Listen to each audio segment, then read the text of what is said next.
بسم اللہ الرحمن الرحیم. الحمدللہ حمد الشاکرین والصلاة والسلام علی اشرف الانبیاء والمرسلین وعلی آلہ وصحبہ اجمعین.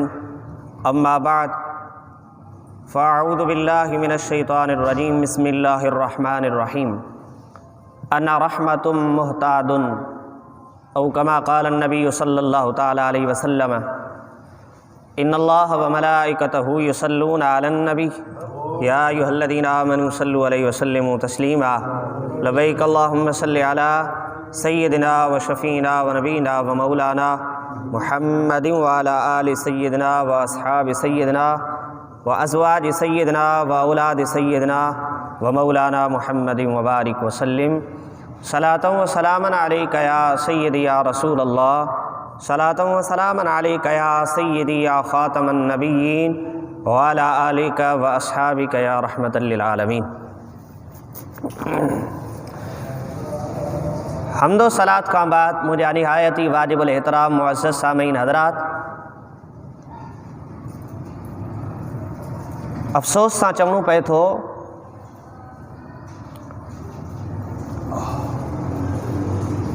اسلام جی اشاعت کے حوالے سے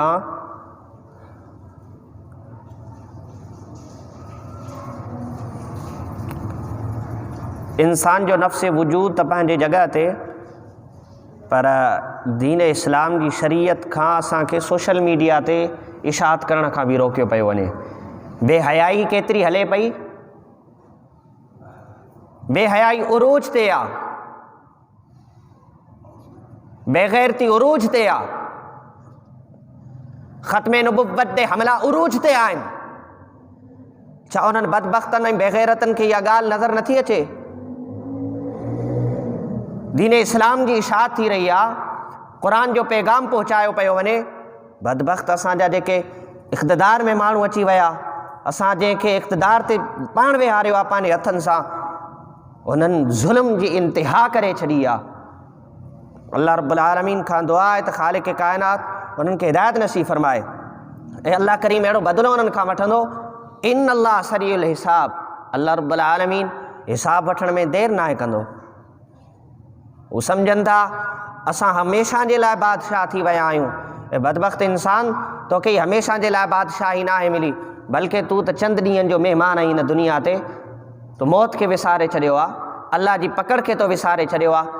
اللہ رب العالمین تمہاں جہڑن بدبختن کے چھوٹ ڈئی چھڑیندو آ تو تمہاں بھلے گناہ کयो، پر جے وقت اللہ رب العالمین تمہانی پکڑ کندو آ، پکڑ بھی سخت ہوندی. قادیانن کے سپورٹ کयो پयो ونے، قادیانن جے فکر کے عام کयो پयो ونے، میڈیا تے پہنجے جگہ تے، سوشل میڈیا تے پہنجے جگہ تے، پر وڈا وڈا عہدیدار انہن جی زبانن ساں انہن جی فکر کے عام کयो پयो ونے. یہ ظلم ای زیادتی نہ ہے، ॿियो छा आहे؟ اللہ تعالیٰ کھان دعا ہے تو خالق کائنات جیکو سوہणو نبی اساں کے رسول عطا فرماयो آ، جے سوہنے رسول جے کرے سب کچھ اساں کے ملیو آ، یہ عزت ان مصطفیٰ جے صدقے ملیو آئیں. اللہ تعالیٰ کھان دعا ہے تو خالق کائنات ہر فرد کے، ہر انسان کے جیتری ہمت دے ان ہمت سا ڈٹکے سا انہن سا مقابلو کرے. مصطفیٰ کھان بعد میں ॿियो کو نبی اچنو ہی نہ ہے، وہ سوہणو رسول اساں جو آخری نبی آہے. ظلم جی انتہا، ختم نبوت جے متھا ہر جگہ تے ہر اعتبار سا حملہ کیا پیا ونن، انہن جی فکر کے عام کयो پयो ونے. اللہ اکبر. مو حدیث مبارکہ جو ہکڑو ٹکڑو، ہکڑو حصو تمہاری خدمت میں پیش کयो آ. اللہ اکبر. قربان ونیا مصطفیٰ کریم جی ذات تاں. آقا کریم صلی اللہ تعالیٰ علیہ وسلم فرمایا انا رحمت محتاد، انا رحمت محتاد، मां अल्लाह जे तरफ़ खां रहमत भी आहियां, मां अल्लाह जे तरफ़ खां तव्हां जे लाइ तोहफ़ो भी आहियां. इन खां पहिरीं अवानी ख़िदमत में हिकिड़ो ख़ुलासा गुफ़्तगू बयानु कंदो हलां, उन खां बाद में इन जी तरफ़ अचूं था. अल्लाह रब्बुल आलमीन इंसाननि जी हिदायत जे लाइ वक़्तन फ़वक़्तन उन्हनि जी रुश्तो हिदायत जे लाइ पंहिंजे ॿारनि ख़ासि ॿारनि खे मोकिलींदो रहियो आहे ऐं मोकिलींदो रहंदो. इन में को बि शक न आहे. उम्मत मुस्लिमा जंहिं वक़्तु शरीयत ऐं दीन में बिगाड़ करणु लॻंदी आहे, सुन्नत जे रस्ते तां हटी वेंदी आहे, जंहिं वक़्तु क़ुर खे पसे पुष्ट कयो वेंदो आहे, क़ुर ते अमल करणु छॾे ॾींदो आहे इंसानु, उन्हनि जी रूहानियत ऐं तरीक़त खां जंहिं वक़्तु इंसानु महरूम थियणु लॻंदो आहे, त रब्बे काइनात पंहिंजे ॿारनि खे हिदायत जे लाइ कंहिं वक़्तु अंबिया खे मबूस फरमाईंदो आहे। मुस्तफ़ा करीम सल्लल्लाहु ताला अलैहि वसल्लम जी ज़ाते बाबरकत तां इहो सिलसिलो जारी रहियो। आका करीम सल्लल्लाहु ताला अलैहि वसल्लम जंहिंजे अचण जो मक़सदु बि छा हुयो, वयुज़क्कीहिम वयुअल्लिमुहुमुल किताब वल हिकमह। मुस्तफ़ा करीम जे ज़ाते बाबरकत खां बाद में ख़ालिक़ काइनात इंसाननि जी रुश्द हिदायत जे लाइ, उन्हनि खे राह रास्त लॻाइण जे लाइ रब्बे काइनात कंहिं वक़्तु सैयदना अब्दुल क़ादिर जीलानी खे मबूस फरमाईंदो आहे, त कंहिं वक़्तु गौसे आज़म खे मबूस फरमाईंदो आहे, कंहिं वक़्तु इमामुल आरिफ़ीन मोहम्मद राशिद रोज़े धणी खे मबूस फरमाईंदो आहे, कंहिं वक़्तु शाह कलंदर खे मबूस फरमाईंदो आहे, कंहिं वक़्तु इमाम रब्बानी खे मुजद्दिद अल्फ़सानी मुनव्वर अल्फ़सानी खे मबूस फरमाईंदो आहे, त कंहिं वक़्तु ख़ालिक़ काइनात मुख़्तलिफ़ औलिया खे मबूस फरमाईंदो आहे। हिन वक़्तु कंहिं वली जो नालो वरितो वञे, वक़्त जे अंदरि एतिरी गुंजाइश न आहे, वक़्त में वुसअत न आहे जो हर हिकु वली जो नालो खयो वञे, त अल्लाह रब्बुल आलमीन पंहिंजे ख़ासि ॿाननि मंझां कंहिं ॿाने खे पंहिंजे माण्हुनि जी पंहिंजे ॿाननि जी हिदायत जे लाइ, उन्हनि खे राह रास्त लॻाइण जे लाइ उन्हनि जो इंतिख़ाब फरमाए छॾींदो आहे। ऐं यादि रखो, जंहिं वक़्तु माण्हू क़ुर ऐं शरीयत खे हटी करे कादियानियुनि जी फ़िक्र खे आम करणु लॻंदो आहे, कादियानियुनि जो साथ ॾियणु लॻंदो आहे, पोइ ख़ालिक़ काइनात ख़ादिमे मुजाहिदे क़ाइदे मिल्लत अल्लामा शाह अहमद नूरानी जहिड़ो माण्हू नसीब फरमाईंदो आहे। ऐं कंहिं वक़्तु अल्लाह रब्बुल आलमीन जे वक़्तु हुकुमरान ज़ुल्म कंदा आहिनि ऐं हुकुमरान कादियानियुनि जो साथ ॾियणु लॻंदा आहिनि, ख़त्मे नबुव्वत तां वेही करे हमला कराईंदा आहिनि, त ख़ालिक़ काइनात ख़ादिम हुसैन रिज़वी जहिड़ो माण्हू नसीब फरमाईंदो आहे। छो इनजे करे त हुननि दीन में बिगाड़ करणु शुरू करे ॾिनो आहे। तव्हां ॿुधायो मुस्तफ़ा खां बाद में ॿियो को नबी अचणो आहे छा? आका करीम फरमायो न ख़ातमन नबीन, ऐं उहे कादियानी धोखो ॾींदा आहिनि माण्हुनि खे, त असांजी मुराद इहा न आहे, तुंहिंजी मुराद इहा न आहे। ऐं यादि रखो, जेको काफ़िर आहे उहो त काफ़िर आहे, उन मां जॾहिं उहो ज़ाहिर आहे, पर जेको इस्लाम जो रूप धारे करे पंहिंजे पाण खे मुस्लमान चवराए हुजे काफ़िर। ऐं यादि रखो, कादियानी कल बि काफ़िर हुयो, कादियानी अॼु बि काफ़िर आहे, क़यामत ताईं कादियानी काफ़िर रहंदो। अल्लाह अकबर। त अल्लाह रब्बुल आलमीन जेतिरी जंहिं इंसान खे वसात ऐं ताक़त ॾिए, पंहिंजे पाड़े में, पंहिंजे इलाइक़े में, पंहिंजे शहर में, पंहिंजे मुल्क में उन्हनि कादियानियुनि जो सायो बि न पवणु ॾिजो। इस्लामी रियासत आहे, असांजो इस्लाम, असांजो मुल्क जेको आहे इस्लाम जी बुनियाद ते क़ाइमु कयो वियो। हीअ उन्हनि जी जागीर न आहे। उलमाए हक़ पंहिंजी जानिन जो नज़राना ॾिना, औलिया किराम पंहिंजे जानिन जा नज़राना ॾिना, उन्हनि जे मुरीदीन जानिन जा नज़रा ॾिना। हीउ मुल्क ईअं हासिल न आहे थियो, बल्कि हीउ मुल्क मुस्तफ़ा जे दीवाननि हासिल कयो आहे, मुस्तफ़ा जे परवाननि हासिल कयो आहे, ख़त्मे नबुव्वत ते पहिरे ॾियण वारनि हासिल कयो आहे। तमाम अर्ज़ करे रहियो, आका करीम सल्लल्लाहु ताला अलैहि वसल्लम फरमायो, अन रहमतुम मुहतादुन, मां अल्लाह जे तरफ़ खां रहमत बि आहियां, मां अल्लाह जे तरफ़ खां तोहफ़ो बि आहियां। रहमत जे एतबार सां तव्हां केतिरा ई मरतबा उलमा खां ॿुधंदा रहंदा आहियो, ऐं रहमत ते मुंहिंजो मौज़ू न आहे, रहमत ते ॻाल्हाइणु नथो चाहियां, पर मुस्तफ़ा करीम तोहफ़ो आहे, दुनिया जो दस्तूर आहे, दुनिया जो क़ानून आहे। जंहिं वक़्तु कंहिं इंसान खे कंहिंसां मुहबत थी वेंदी आहे या का शइ प्यारी हूंदी आहे, त उनखे तोहफ़ो बि प्यारो ॾिनो वेंदो आहे, तोहफ़ो बि प्यारो ॾिनो वेंदो आहे। ऐं जंहिं वक़्तु उहो महबूब हूंदो आहे, प्यारी शइ हूंदी आहे, त जेका शइ जंहिं इंसान सां जंहिं अंदाज़ में मुहबत हूंदी आहे, उन अंदाज़ में उनखे तोहफ़ो ॾिनो वेंदो आहे। अगरि कंहिंसां घटि मुहबत आहे त उनखे उन एतबार सां तोहफ़ो आहे, पर जंहिंखे पंहिंजी जान सां वधीक मुहबत आहे त उनखे उन एतबार सां तोहफ़ो ॾिनो वेंदो आहे। बेइंतिहा ऐं बहितरीनु अनोखो ऐं निरालो तोहफ़ो हूंदो आहे। चाहींदो आहे त इन जहिड़ो तोहफ़ो ॿियो कंहिंखे मिलियो न हुजे। ऐं छा उहो तोहफ़ो हिकिड़ो ॾेई करे बसि करे छॾींदा आहियूं या बार बार उनखे तोहफ़े ॾियण जी कोशिशि कंदा आहियूं? दिलि चाहींदी आहे त बार बार उनखे तोहफ़ो ॾिनो वञे। आका करीम सल्लल्लाहु ताला अलैहि वसल्लम फरमायो अना रहमतुम मुहतादुम, मां अल्लाह जे तरफ़ खां तोहफ़ो आहियां, मालिक तूं ॿुधा। आका करीम जो तोहफ़ो जेको तो असांखे ॾिनो, इहो छाजो इशारो आहे? इशारो इहो आहे त हीउ मुंहिंजो महबूब एतिरो त सुहिणो आहे, मुंहिंजो महबूब तव्हांखे तोहफ़ो मिलियो। इन जे करे जेका शइ प्यारी हूंदी आहे तोहफ़ो उनखे ई ॾिनो वेंदो आहे। त हज़रत आदम खां वठी करे हज़रत ईसा रूहुल्लाह ताईं जेके बि उम्मतूं गुज़रियूं, मूंखे एतिरियूं प्यारियूं न हुयूं, एतिरियूं महबूब न हुयूं जो मां उन्हनि खे तोहफ़ो पेश कयां। मां मुस्तफ़ा तव्हांखे पंहिंजो तोहफ़ो इन जे करे ॾिनो जो मां तव्हां सां प्यारु कयां थो। तव्हां मुंहिंजा महबूब आहियो। पोइ ॿुधायो, जंहिं वक़्तु के इंसान खे दुनिया में तोहफ़ो ॾिनो वेंदो आहे त हुन तोहफ़े जी क़दुरु कंदो आहे, संभाले रखंदो आहे, हिफ़ाज़त कंदो आहे। आका करीम असांजे लाइ तोहफ़ो अल्लाह रब्बुल आलमीन अता फरमायो। ए इंसानो, ए उम्मत मुस्तफ़ा, मां तव्हांखे महबूब पंहिंजो तोहफ़े तौरु ॾिनो।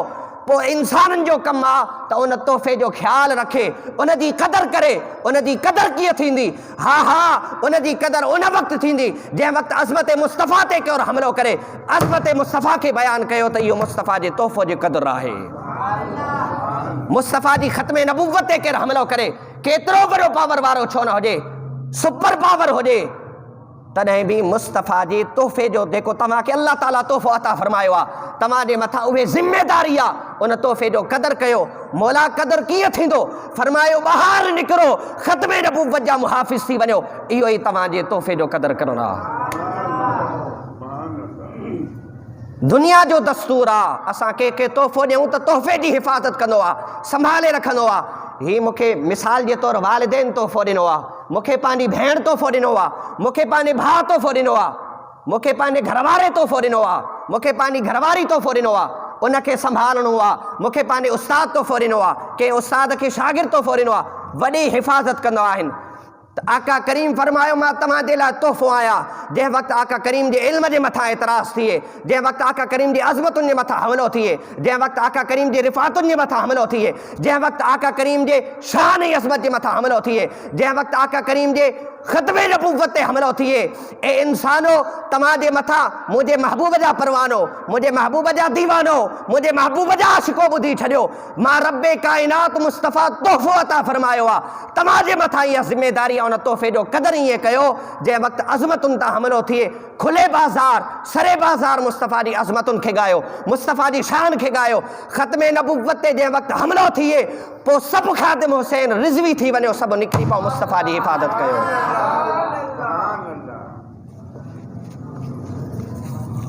अल्लाहु अकबर। अॼु पूरी दुनिया ख़ादिम हुसैन आहे। हिकिड़ो ख़ादिम वियो आहे, यादि रखो, घर घर जे अंदरि बच्चो अॼु ख़ादिम हुसैन रिज़वी आहे। सोशल मीडिया ते अगरि हिकिड़ो वीडियो हलाइण सां तव्हां सोशल मीडिया बंदि करे छॾींदव त असां उन जे बावजूद बि अज़मत मुस्तफ़ा ते पहरो ॾियणु न छॾींदासीं। अगरि इहा फ़िक्र सोशल मीडिया जे ज़रिए नथा पहुचाए सघूं, सोशल मीडिया बंदि करे सघो था, असांखे बि बंदि कंदव छा? जेकॾहिं असांखे बि बंदि करिणो आहे, असांजी जान बि मुस्तफ़ा जी अज़मतुनि जे मथां हाज़िर आहे। अल्लामा ख़ादिम हुसैन रिज़वी साहब रहमतुल्लाह ताला अलैहि फरमाईंदा, आका करीम जे जंहिं मुल्क जे अंदरि ख़त्मे नबुव्वत जे मथां हमिलो थिए, पोइ असांजो ज़िंदा रहणी सही कोन्हे। हक़ीक़त बि आहे, हक़ीक़त बि आहे। हीउ जेको कुझु मिलियो आहे मुस्तफ़ा जे सदके मिलियो आहे। अगरि हीअ जान क़ुर्बान थी वञे मुस्तफ़ा जे ख़त्मे नबुव्वत जे पहरे जे मथां, त हीअ असांजूं सभई जानूं क़ुर्बान मुस्तफ़ा जी अज़मतुनि जे मथां। तोहफ़ो, ॻाल्हि हली रही तोहफ़े जी, मुस्तफ़ा जहिड़ो तोहफ़ो। अल्लाहु अकबर। दुनिया जे अंदरि, काइनात जे अंदरि, आसमाननि में, पूरे रूए ज़मीन ते जेके बि जहान आहिनि, पूरे जहाननि में मुस्तफ़ा जहिड़ो तोहफ़ो न आहे। अल्लाह रब्बुल आलमीन मुस्तफ़ा जहिड़ो तोहफ़ो ॾेई करे इशारो फरमाए छॾियो, तव्हां असां गुनाहगारनि खे अहिड़ो सुहिणो तोहफ़ो ॾेई करे फरमायो, तव्हां बि मुस्तफ़ा जी उम्मत कंहिंजी उम्मत उन जे बराबरि न आहे।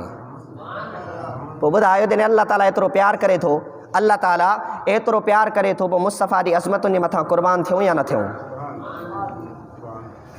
اللہ تعالیٰ پیارے حبیب کے موکلیو تحفو ॾेई करे मुस्तफ़ा जो कमु कहिड़ो आका करीम वयुज़क्कीहिम वयुअल्लिमुहुमुल किताब वल हिकमा इल्मु मुस्तफ़ा सेखारियो आका करीम रूहानियत तक़वा इख्तियार करणु सेखारियो तरीक़त ते हलणु शरीयत ते हलणु सेखारियो ज़ुल्मतुन अंधेरनि खां कढी करे आका करीम सल्लल्लाहु ताला अलैहि वसल्लम जन्नत जी तरफ़ लॻायो रोशनी जी तरफ़ लॻायो। पोइ जॾहिं असां प्यारा आहियूं त तोहफ़ो मिलियो पोइ लाज़मी आहे आका करीम सल्लल्लाहु ताला अलैहि वसल्लम जो विसाल थी वियो आका करीम जो विसाल जो थी वियो पोइ जंहिं वक़्तु उम्मत मुस्लिमा खे ज़रूरत पए त मौला ॿिया तोहफ़ा जॾहिं असां तोखे प्यारिया तूं पाण फरमाए रहियो आहे गोया ही मूंखे मुस्तफ़ा जी उम्मत प्यारी आहे मां उन्हनि खे तोहफ़ा ॾींदो रहंदो आहियां त मौला अगरि असांजे अंदरि को बिगाड़ पइजी वञे असां शरीयत खां हटी वञूं तरीक़त खां हटी वञूं रूहानियत खां हटी वञूं ग़लति रस्तो इख़्तियार कयूं सिरात मुस्तक़ीम छॾे ॾियूं क़ुर खे पसे पुष्ट डाले छॾियूं क़ुर खे महज़ असां सजाए करे रखूं क़ुर जी तिलावत न कयूं मौला हाणे जो तोहफ़े जी ज़रूरत थिए पोइ फरमायो जेकॾहिं उहो वक़्तु अची वञे पोइ ख़ालिक़ काइनात अब्दुल क़ादिर जीलानी जहिड़ो तोहफ़ो अता फरमाईंदो आहे। सैयदना अब्दुल क़ादिर जीलानी रहमतुल्लाह ताला अलैहि जी ज़िंदगी तव्हां ॾिसो जंहिं वक़्तु पाण रूए ज़मीन ते अल्लाह रब्बुल आलमीन खे गोया पैदा फरमायो जंहिं वक़्तु सैयदना अब्दुल क़ादिर जीलानी पैदा थिया हर तरफ़ जहालती दीन खां हटी विया माण्हू शरीयत खां हटी विया ज़ुल्म जी इंतिहा हुई क़त्लो गारत आम हुई आका करीम जे ज़माने खे ॾिसो आका करीम जो ज़मानो बि इहो माण्हू ज़ुल्मतुनि में पोइ सैयदना अब्दुल क़ादिर जीलानी रहमतुल्लाह ताला अलैहि माण्हुनि खे क़ुर जो इल्मु बि ॾिनो हदीस जो इल्मु बि ॾिनो शरीयत जो इल्मु बि ॾिनो तक़वा इख़्तियार करण बि सेखारी ऐं तरीक़त जो इल्मु बि अता फरमायो ऐं कमाल इहो आहे सैयदना अब्दुल क़ादिर जीलानी रहमतुल्लाह ताला अलैहि जी मजलिस में महफ़िल में आम माण्हू पंहिंजी जॻह ते पर हज़ार हा उलमा उन्हनि जी मजलिस में ईंदा महफ़िलनि में ईंदा अल्लामा इब्न जोज़ी रहमतुल्लाह ताला अलैहि जन जहिड़ो अज़ीम आलिम दीन इब्न जोज़ी जहिड़ो चोटी जो आलिम पंहिंजे वक़्त जो इमाम हुयो सैयदना गौसे पाक रहमतुल्लाह ताला अलैहि जी मजलिस में कंहिं आयत हाफ़िज़ क़ुर क़ुर जी तिलावत कई जंहिं वक़्तु क़ुर जी तिलावत कई हज़रत गौसे पाक रहमतुल्लाह ताला अलैहि उन जूं 11 तफ़सीरूं बयानु कयूं जंहिं वक़्तु 11 तफ़सीरूं बयानु कयूं इब्न जोज़ी जो हिकिड़ो दोस्त हुयो ऐं इब्न जोज़ी रहमतुल्लाह ताला अलैहि खे उहो पाण वठी आयो त अॼु अब्दुल क़ादिर जीलानी जे मजलिस में हलूं जंहिं वक़्तु आया 11 तोजी बयानु कयूं तफ़सीरूं बयानु कयूं उन पंहिंजे दोस्त इब्न जोज़ी खां पुछा कई इब्न जोज़ी ॾे ख़बर इहे तफ़सीरूं तोखे अचनि पियूं पाण फरमायूं हा मूंखे इहे तफ़सीरूं अचनि पियूं हज़रत सैयदना अब्दुल क़ादिर जीलानी रहमतुल्लाह ताला अलैहि उन खां बाद में उन आयत मुबारका जूं 40 तफ़सीर बयानु कयूं इब्न जोज़ी रहमतुल्लाह अलैहि खां पुछा कई इब्न जोज़ी ॾे ख़बर तोखे हीअ अचे पई इब्न जोज़ी रहमतुल्लाह अलैहि फरमायो रब्बे ज़ुल जलाल जी इज़्ज़त जो कसम आहे उहे जेके 11 अचनि पियूं उन खां बाद में मूंखे हिकिड़ी बि न आई आहे अंदाज़ो लॻायो वक़्त जो वॾा मुफ़स्सिर क़ुर हुया हज़रत सैयदना शेख अब्दुल क़ादिर जीलानी रहमतुल्लाह ताला अलैहि अल्लाह एॾियूं ऐं तफ़सीर जीलान वॾी मशहूरु ऐं मारूफ़ तफ़सीर आहे ऐं जंहिं वक़्तु उहे 40 तफ़सीरूं बयानु थियूं हाणे सैयदना अब्दुल क़ादिर जीलानी फरमायो हाणे असां काल जी तरफ़ वियासीं हाणे असां हाल जी तरफ़ अचूं था अल्लाह अकबर काल जो इहो हाल आहे त पोइ हाल जो छा मक़ाम हूंदो ऐं ईअं न छो जो पाण अजमी हुआ अरबी त न हुआ जंहिं वक़्तु बगदाद में पहुता मिंबर ते वेठा जलवा फ़रोज़ थिया ख़ुतबे जे लाइ ॻाल्हाइणु अचे त ॻाल्हाइनि न ॻाल्हाइणु अचे त ॻाल्हाइणु वाज़ करणु अचे त ॻाल्हाइनि अल्लाहु अकबर वेठा हुआ ख़ामोश थी आका करीम सल्लल्लाहु ताला अलैहि वसल्लम जलवा फ़रोज़ थिया ए अब्दुल क़ादिर कलाम कर सोना हबीब मां त अजमी आहियां अरबी नथी अचे ईअं न चइजे त अरबी नथी अचे पर उहो अंदाज़े गुफ़्तगू नथो अचे सोना अब्दुल क़ादिर जीलानी पंहिंजो मुंहुं खोल आका करीम सल्लल्लाहु ताला अलैहि वसल्लम 7 मरतबा पंहिंजो लुआब दहन अता फरमायो आहे उन खां बाद में हैदर कर्रार मौला काइनात अली मुर्तज़ा शेर ख़ुदा रज़ी अल्लाह ताला अन्हु जन हाज़िर थिया हज़रत मौला काइनात रज़ी अल्लाह ताला अन्हु 6 मरतबा पंहिंजो लुआब दहन विधो आहे ऐं हज़रत अब्दुल क़ादिर जीलानी अर्ज़ु कई ए अली आका करीम त 7 मरतबा लुआब दहन अता फरमायो तव्हां 6 मरतबा अता फ़रमायो था, छाजे करे तव्हां बि 7 मरतबो ॾियो। आका करीम सल्लल्लाहु ताला अलैहि वसल्लम जे उन सुहिणे जलीलुल क़द्र सहाबी हज़रत शेर ख़ुदा रज़ी अल्लाह ताला ने फ़रमायो, मां इन जे करे 6 मरतबा तोखे लुआब दान ॾिनो किथे मुस्तफ़ा जी मुमासिलत न थी वञे, मुशाबिहत ऐं तमसील न थी वञे। पोइ ॿुधायो जंहिंखे कलाम करण जे लाइ आका करीम जो लुआब दहन मुंहं में हुजे, हज़रत हैदर कर्रार जंहिंजे लाइ फ़रमायो, आका करीम फ़रमायो अना मदीनतुल इल्म व अलियुन बाबुहा, इल्म जो समंदर हो हज़रत शेर ख़ुदा रज़ी अल्लाह ताला अन्हु। गोया हज़रत हुज़ूर सैयद आलम सल्लल्लाहु ताला अलैहि वसल्लम लुआब दहन अता करे हज़रत सैयदना गौसे पाक इल्म जो समंदर ठाहे छॾियो आहे। त एतिरो त कमाल इल्म जे अंदरि।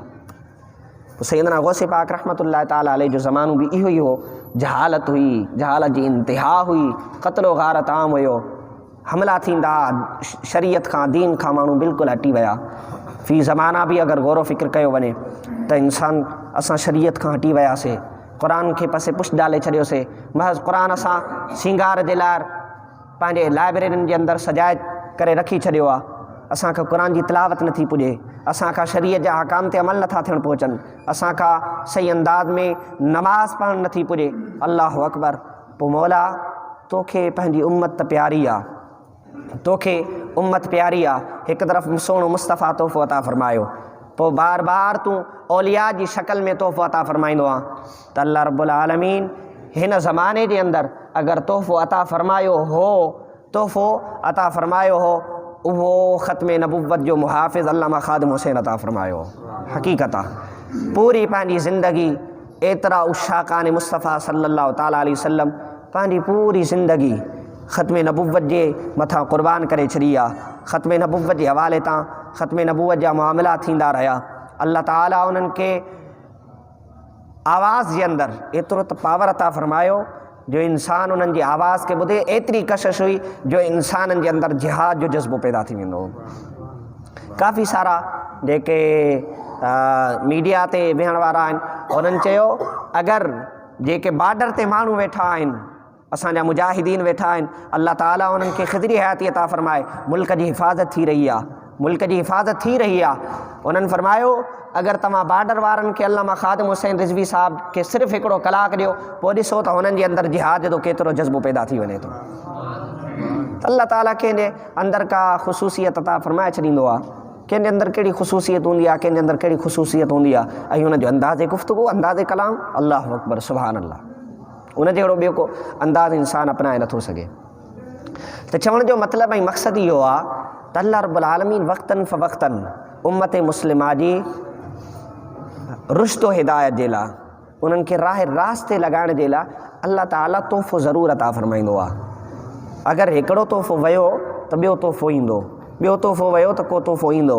अल्लाह ताला ख़ुदि ज़िम्मो फ़रमाए छॾियो आहे। अल्लाह ताला हबीब सैयद आलम सल्लल्लाहु ताला अलैहि वसल्लम जन जो जेको मक़ामी मर्तबो आहे, उन्हनि जी जेकी रिफ़अत आहे, ख़ुदि उनजो मुहाफ़िज़ आहे।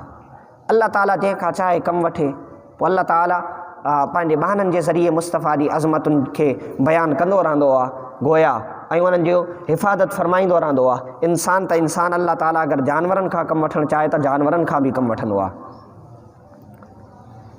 मूं इहो काफ़ी पहिरीं इहो वाक़ियो ॿुधायो हो त हिकिड़ो ईसाइन जो का मजलिसी या मंगोलनि जो, मूंखे ज़हन में उन्हनि जो नालो नथो अचे, त वॾो मजमू हुयो, वॾी मजलिस हुई, वॾी महफ़िल हुई, कंहिं वॾे बादशाह खे घुरायो वियो। उन ते उन तक़रीर कई, जंहिं वक़्तु उन तक़रीर कई आका करीम सल्लल्लाहु ताला अलैहि वसल्लम जी शान में उन बदबख़्त नाज़िबा अल्फाज़ इस्तेमालु कया। बराबरि में हिकिड़ो कुतो ॿधलु हुयो, जंहिं वक़्तु आका करीम जी शान में उन कुझु अल्फाज़ ग़लति इस्तेमालु कया त उन कुतो भौंकणु लॻो ऐं भौंकी करे पंहिंजो ज़ंजीर छिनाए छॾियो ऐं उन माण्हू जी तरफ़ वञ, जंहिं वक़्तु दौड़णु लॻो त माण्हू उन्हनि खे पकड़ियो, वरी ॿधो, वरी उन बदबख़्त आका करीम सल्लल्लाहु ताला अलैहि वसल्लम जी शान में कुझु अल्फाज़ इस्तेमालु कया। वरी अल्लाह रब्बुल आलमीन उन कुते खे ताक़त ॾिनी, ज़ंजीर छिनाए करे गर्दन में चक लॻायो, जेसि ताईं उन जी मौत वाक़ई न थी तेसि ताईं पंहिंजो मुंहुं न कढियो आहे। त अल्लाह ताला जंहिंखां बि कमु वठणु चाहे, त जानवर इंसाननि खां बि, इंसान त इंसान आहिनि, पर अल्लाह रब्बुल आलमीन मुस्तफ़ा करीम सल्लल्लाहु ताला अलैहि वसल्लम जी शान ऐं उन जी अज़मत, उन जी ख़त्म नबुव्वत जे हिफ़ाज़त जानवरनि खां बि फ़रमाए छॾींदो आहे।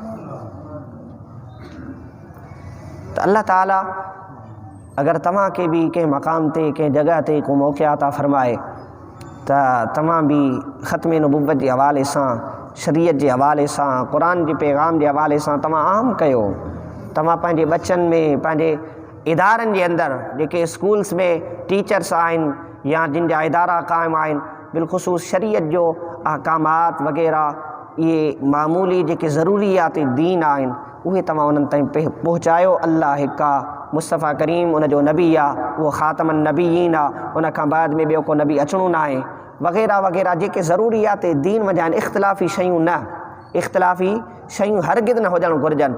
छो इन जे करे न हुजणु घुरिजनि जो शरीयत जे अंदरि जीअं बिगाड़ पैदा न थिए। माण्हुनि खे असांजो जेको असुलु मक़सदु इहो आहे त शरीयत ते अचणु आहे, उन्हनि खे घुराइणु आहे ऐं बिलख़ुसूस पैगाम जेको शरीयत जो पैगाम पहुचाइणु आसान तरीक़ो आहे उहो स्कूलनि में बहितरीनु आहे। नंढड़ा ॿार हूंदा आहिनि, मासूम हूंदा आहिनि ऐं उन्हनि जो ज़हन कचो हूंदो आहे। अगरि उन्हनि खे क़ुरान ऐं शरीयत जी तालीम ॾिनी वञे पोइ जल्दी उन जे ज़हन में उहा ॻाल्हि बि वहिजी वेंदी। अगरि को तव्हांजे ज़रिए अगरि राह रास्ते अचे थो त ता क़यामत तव्हांखे उनजो सवाबु मिलंदो रहंदो, अजर मिलंदो रहंदो। त जंहिंखे भी जे मक़ाम ते मौक़ो मिली रहियो आहे पंहिंजे पंहिंजे इस्तिताअत जे एतबार सां पंहिंजे हैसियत जे मुताबिक़ पंहिंजे उन पैगाम उन फ़िक्र खे जेके आका करीम सल्लल्लाहु ताला अलैहि वसल्लम जे ज़रिए सहाबा ताईं पहुती, आका करीम सल्लल्लाहु ताला अलैहि वसल्लम जी ज़िंदगी ते गौर फ़िक्र त कयो। सैयदना अबू बकर सिद्दीक़ रज़ी अल्लाह ताला अन्हु जन ॾिसो जंहिं वक़्तु हुज़ूर सैयद आलम सल्लल्लाहु ताला अलैहि वसल्लम जो विसाल मुबारक थियो, उन खां बाद में सैयदना सिद्दीक़ अकबर रज़ी अल्लाह ताला अन्हु जन ख़िलाफ़त संभाली। सैयदना सिद्दीक़ अकबर रज़ी अल्लाह ताला अन्हु जन जे दौर में भी ख़त्म नबुव्वत जे मथां हमला थिया। हज़रत सैयदना सिद्दीक़ अकबर रज़ी अल्लाह ताला अन्हु जन फरमायो सभु शयूं ख़तमु करे छॾियो, यानी कि जेके ॿिया मुआमिलात हुआ पाण फरमायूं सभिनी तां ज़हन हटाए करे मुस्तफ़ा जे मुहाफ़िज़ बणिजी वञो।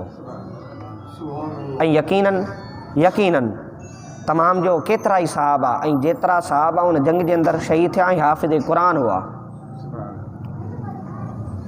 त दीन हमेशह दीन जा मुहाफ़िज़ ज़रूरी न आहे त को आलिमी दीन इस्लाम जे हवाले सां कमु करे, न हर मुसलमान जे मथां ज़िम्मेदारी आहे उन पैगाम उन फ़िक्र खे आम करे।